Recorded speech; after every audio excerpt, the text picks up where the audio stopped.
Hey everyone, this will be our review video for Chapter 3 over migration. Remember that Chapters 2 and 3 actually go together, so don't spend a lot of time on each one of these chapters individually, but make sure you have a good understanding of the important concepts. The chapter begins by talking about three different types of movement: cyclical movement, periodic movement, and migration. Remember, cyclical movement occurs in your activity space. Typically, one goes to their destination and then returns home within the same day, or a very regular, repeated pattern of that movement. Periodic movement takes place over a longer period of time. This would be like going to college and then returning home, or going and serving in the military and returning home. So longer time investment and not done as regularly as cyclical movement. And then there's migration, which remember, kind of the defining component of migration is that it's a permanent move. You're not returning to your destination, or pardon me, you're not returning to where you left at any time. Immigration refers to migration coming into a country, and emigration refers to migrants that are leaving a country. You can look at that map right there. Blue countries are places where there is net immigration, or more people coming in than leaving. And the orange countries are places where there is net out migration or net immigration, more people leaving than coming in.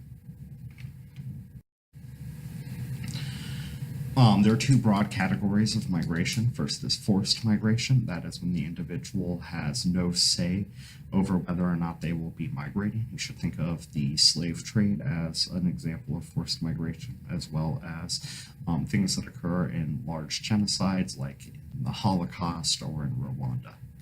Voluntary migration is when the individuals choose to migrate. And there gets to be some debate on whether or not that choice can be forced. So it leaves the question, are refugees migrants? People that have to leave because of political, economic, or environmental concerns, are they forced migrants or voluntary? It's a question. I tend to think of them a little bit more as forced. Remember, there are three broad categories of push or pull factors, reasons why people migrate. A push factor is why people emigrate, and a pull factor is why people immigrate. So an economic push factor might be there are no jobs where I'm currently living, while an economic pull factor might be that there are jobs available and where I'm going to. So economic is mostly dealing with jobs. It could also just be the overall status of the economy. Environmental pull factors are things like climate, like you're moving to a place that you like. These considerations are typically secondary environmental pull factors. However, environmental push factors like a natural disaster might cause you to forcibly migrate. Cultural could be trying to get into a location where there are members of your cultural group, or it might be political, leaving a place where you're being politically oppressed, those sorts of things. I'm not going to spend a lot of time over Ravensdaw's laws of migration.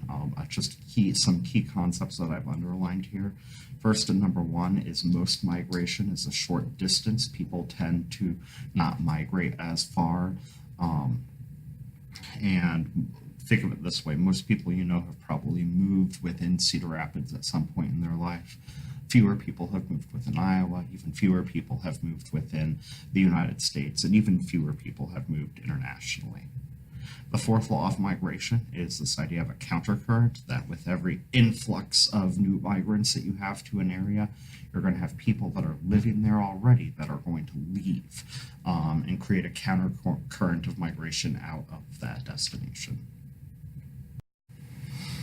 Most long-distance migrants are going to go to major cities. That is because that's the places they know of, they've heard of, or they think there are job opportunities.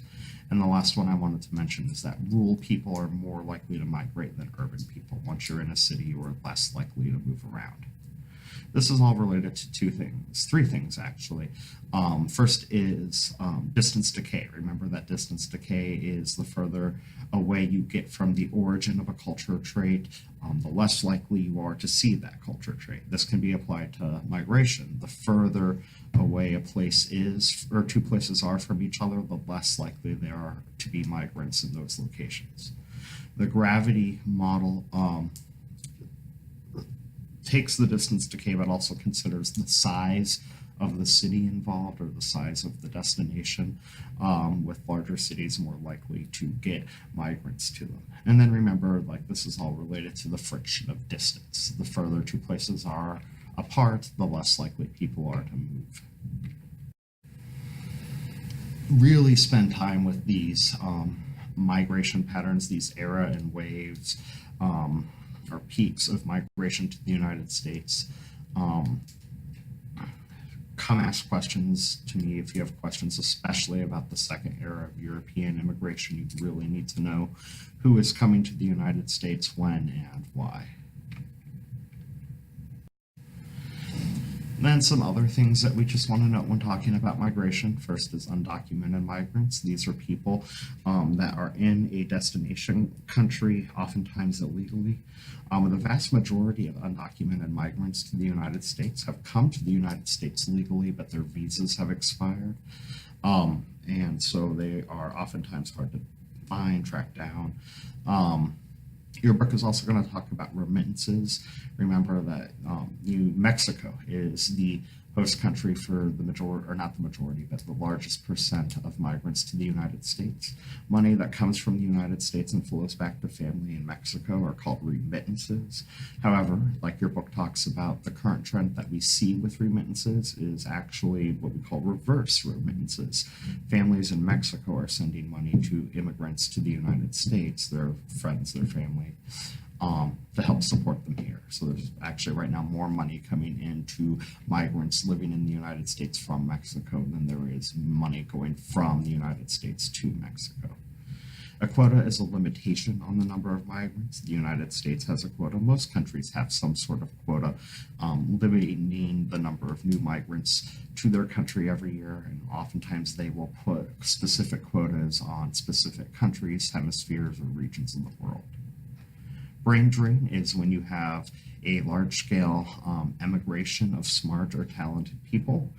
This is typically because of a lack of economic opportunities. One important brain drain occurred when the Soviet Union collapsed. There were now all of a sudden a bunch of unemployed nuclear physicists, people that had the intelligence to make nuclear weaponry, that are for the past 20, 30 years or so, kind of scrambling looking for new jobs.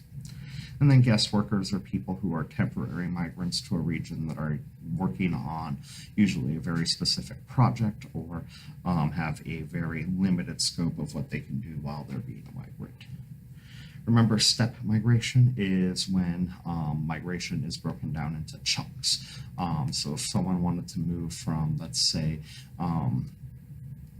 Germany to the United States, first they move from Germany to the UK, that's step one, and then they move from the UK to the United States as step two. There's going to be a long period of time they stay in UK. Typically when this sort of migration happens, it's because they are trying to save resources, so they save up to make the first part of the move, so they move from Germany to the UK, they stop there, they find a job, they save more money, and then they make the next part of the move. There also could be things like intervening opportunities or intervening obstacles that could cause step migration. Remember, an intervening opportunity is something good that happens while you're migrating that causes you to stop your migration pattern. That could be finding a job along the way, falling in love along the way, or not running out of money. That would actually be an intervening obstacle. Intervening obstacles are things that stop migration. A lack of resources, immigration laws. Historically, intervening obstacles were things like mountains and oceans, though.